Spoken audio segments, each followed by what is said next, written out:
The recently released Final Fantasy Crystal Chronicles Remaster has gotten a lukewarm reception to say the least. Crystal Chronicles was never a 10 out of 10 representation of the Final Fantasy series as a whole, but what should have been a nice little nostalgia piece of a relatively obscure game from back on the Gamecube doesn't seem to have hit the same notes that created the cult following for the original.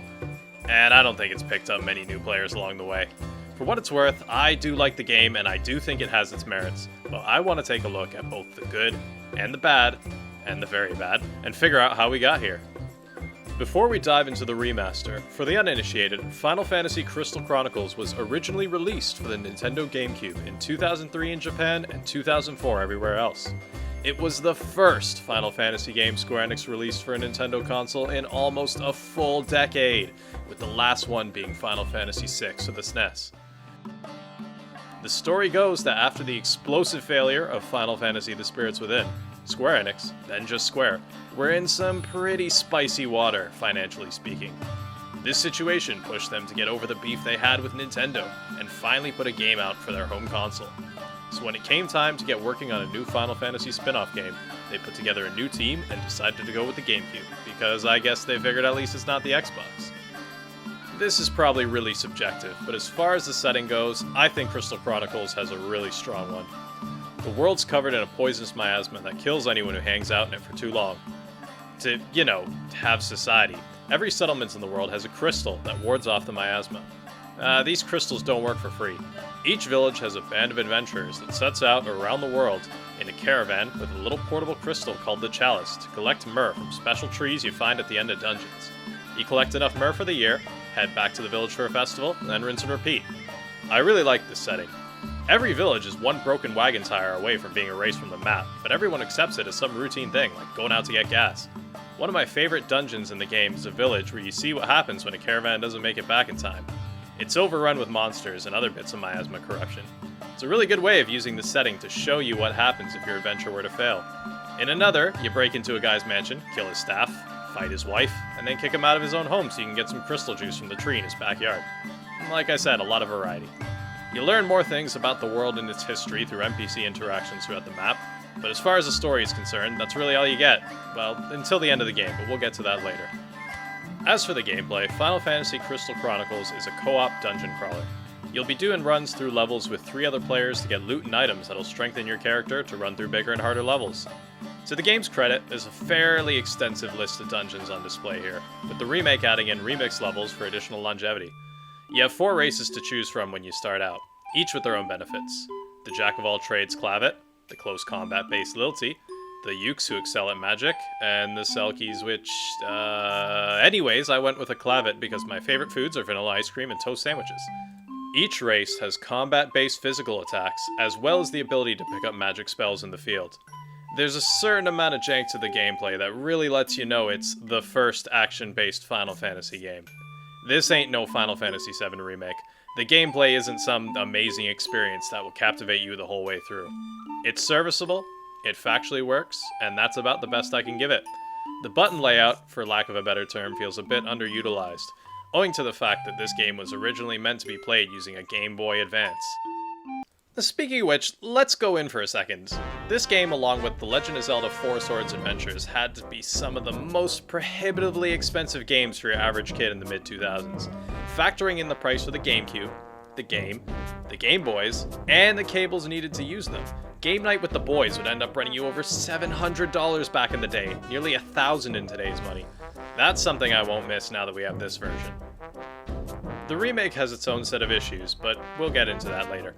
You can obviously play the game single player, but I don't know if I can recommend that level of suffering. The game was very clearly intended for 4 people, and there's some wild difficulty spikes. It's doable, but you definitely won't enjoy it.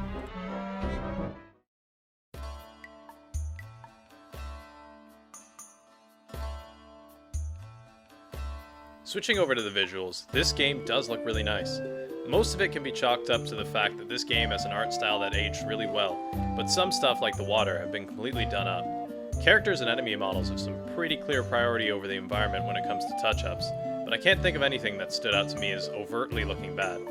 I actually went to the GameCube version to grab some footage for comparison, and looking at the difference back to back, I think they did a really good job. It's simple but serviceable. So with updated graphics like this, the game definitely runs really well, right? Oh. This game was released 17 years ago. Compared to the Gamecube, a PS4 looks like something out of Tron, but we still have a 30 FPS cap. Turns out that this is for parity between the console and mobile versions of the game. Why they couldn't have the Switch and PlayStation versions run at 60 while the mobile ports locked to 30 is anyone's guess, but this is the way it turned out. One last thing I want to mention about the visuals. The artwork for this game is absolutely amazing. Toshiyuki Idahana, the art director, really knocked it out of the park. Take a look at the box. And the disc.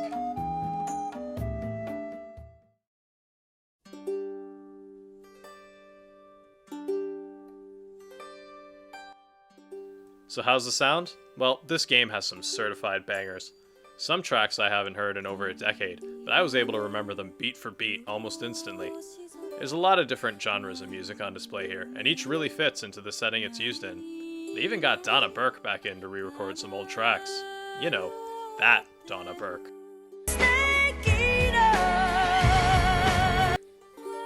The vocal track in the Japanese version is really good as well.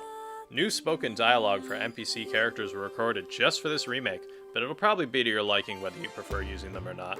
I can't speak for the English voice cast, but they went all out for the Japanese version. Let's take a look at Stiltskin, the tutorial Moogle. 俺はただの旅好きモーグリさ。呪い呪い。ザワールドは最強のスタンドだ。 And you know that side quest character that shows up for like 4 scenes, the Black Knight? Well, guess who does his voice?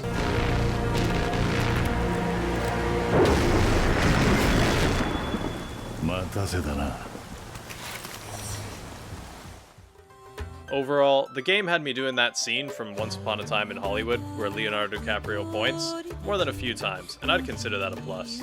Which means it's finally time to get into the meat of it. It's time to talk about something brand new to this remaster. The online play.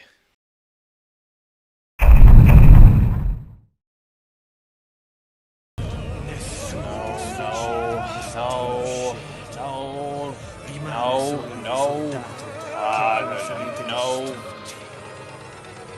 I think you get the point. Without mincing words, let's just get out with it. It's not very good. The problem isn't what do I say, it's where to begin. This game sounded really promising in the beginning. It has crossplay between every version, and even came with a free light version your friends could download to play with you without buying the game. By all rights, this should have been one of the most accessible online play experiences ever. Then the cracks started showing. First, it was revealed the game's local multiplayer feature would be dropped. Since they were focusing on the online play aspect, this didn't seem like such a big deal. Then, not 5 days before release, they revealed the multiplayer would be region locked. I might have missed something, but for reference I looked up a list of games with a hard multiplayer region lock, and couldn't find much past the year 2011. Since it was revealed so close to the game's release, if I had to guess a reason as to why, I'd say they just couldn't get the performance to an acceptable level. The footage I'm showing is from the Japanese server. No one I'm playing with is more than a few hundred kilometers away, and look at it. Especially the crossplay. Phone players look like they've unlocked the secret teleport magic and are refusing to share it with anyone. It's not great. Look at how many times I almost get caught outside the circle and have to readjust because people are skipping around. It's probably clear that getting someone from 2 different regions to be able to connect on a playable level was out of the question. Your guess is as good as mine as to why the netcode is this bad. The game was even delayed from January to August in order to polish it more, and I have to wonder what it would have looked like if they'd released it then and there. The final nail in the coffin for a lot of people was the overall multiplayer system of the game. The way it works is that the host of the game picks a dungeon, and then other players join you. When the dungeon's over, that's it. The other players keep whatever items they picked up along the way, and the session ends. You can run the same dungeon over and over again with the same people, but I don't really know why you would. That means the only player whose caravan makes progress is the host. Let me put that another way. If you and 3 other friends picked up this game, you would have to play every single dungeon 4 times in a row to all make progress. You'd have to constantly remake the lobby with a different host each time. Even things like receiving mail at the end of each dungeon. The other players just have to pull out their phones and wait around while the host reads and replies to it. Unless you're playing on your phone, in which case you could probably fit a workout in or something. Outside of the dungeons, like exploring the world and towns, it's completely single player only. wasn't like this in the GameCube version. There, everything was done together, all part of the same caravan. Only the remake changed it up like this. It's true that the point of the game is to do the levels over and over, but being able to choose between a variety of levels is a lot better than having to do Rabana Te Ra more than literally once. You might be asking yourself, why did it end up like this? I was too, so I did some digging using my memories from 15 years ago, and I think I figured it out. I had to go grab a copy of the original game just to make sure I didn't see this in a fever dream or something. It's a feature I'm pretty sure I only ever used once, but in the GameCube release, you could export a character to a memory card. You could then take that character, put that memory card into slot 2 of someone else's GameCube, and help them out. Once you were finished, you could take your memory card and put your character back in your file. You wouldn't have made any progress in your own save, but you'd keep the items and money you picked up while you were out. Starting to sound familiar? It seems that instead of building an online infrastructure from the ground up, they just retrofitted a system that they already had and made it work online. I don't know how difficult it is to build an online suite, but this can't have been their best option. So, with the way online play works, I want to be clear. There is no way to play the game the way you did back on the GameCube. Any additional characters you make for your caravan exist solely to populate your hometown with shops. It feels so rushed, and considering this remaster got almost 2 years of dev time and a 7-month delay, it makes me wonder what was actually going on over there. Were they stretched too thin with a small team? Did they have to start over way too close to the release date? We'll probably never know the answer. The only clue I have is the director saying the team was reprimanded by a lot of important people when asked about the delays. You could really take that to mean anything you want, but it makes me think that for a long time the quality wasn't up to par, and it's something that could have been avoided. Other than that, I can't really point to anything and say, that's it, that's what did it. Either way, it is the way it is, and unless they patch it heavily at some point, it's probably the way it'll stay.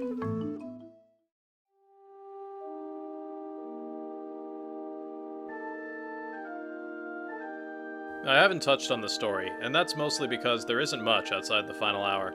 I'll talk about it briefly, so if you want to avoid spoilers, skip to here. If you talk to some NPCs in the villages throughout the game, some will mention that they're starting to forget things.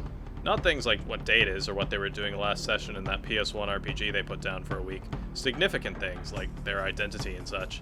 It starts slow at first, but if you make a habit of talking to everyone in town, it becomes apparent that something's off.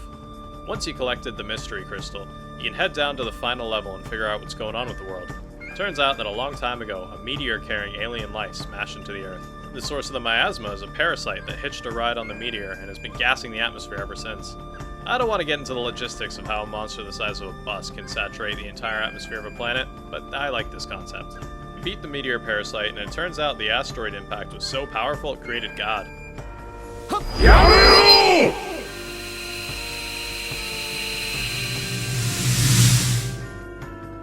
Two of them. They turned out to be the cause of everyone's memory loss, since they eat memories for sustenance. One just nibbles away at memories, causing everyday forgetfulness, but the other uses the miasma to chow down like a $12.99 buffet. You might have already figured it out by now, but the main theme of the game is memories. Most of my favorite Final Fantasy games have a strong theme that everything ties back to, and this is one of those.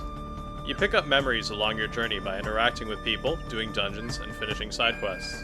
After every event, your character writes down what happened in a little journal, which at the time seems like it's just for your reference, but these memories turn into a kind of HP bar for the finale. You play Who Wants to Be a Millionaire with one of the gods and answer questions about your memories, and every time you get a wrong answer, you lose a few. I hope you remember the name of that one caravan you ran into on year 3. This is another thing that probably worked a lot better in the original release. In the remaster, the host goes through the dialogue and answers the questions, while the other players go minutes without doing anything. Your only input is occasionally walking in the direction of a door. It's replay poison. No wonder there are barely any lobbies for this level online. After you're done with that, you mop up the final boss and the game's done. You wipe the miasma away and return to a world where memories fade naturally. It's a good conclusion, but I'm pretty sure the reason 9 out of 10 of the Crystal Chronicles games are a prequel to this one is because a world with miasma is a much stronger setting than one without. So that's Crystal Chronicles Remastered. I got my 50 cc's of nostalgia serotonin straight in the arm going through it again, but I don't know if someone playing it for the first time will be able to enjoy it as much. It's a shame it turned out the way it did, but the way I look at it, most of the game's issues are fixable with enough time and effort dedicated to patching it. In early September, they announced a patch to fix some of the bugs and let you skip cutscenes in multiplayer, which is a good sign they're not abandoning the game outright. but that patch has just come out. It's going to be a long road if this thing ever gets fixed. If you've already got a squad of 4 and are down for 20 to 30 hours of semi-jank early 2000s action RPG fun, I'd say you could do a lot worse than this game. If not, unless you got some heavy nostalgia like I did, I don't know if I can confidently tell you to add this to your cart. Because of the early reviews, this game might go on sale relatively quickly, so if you're on the fence, you can give that away. In the meantime, at least we have this box to look at.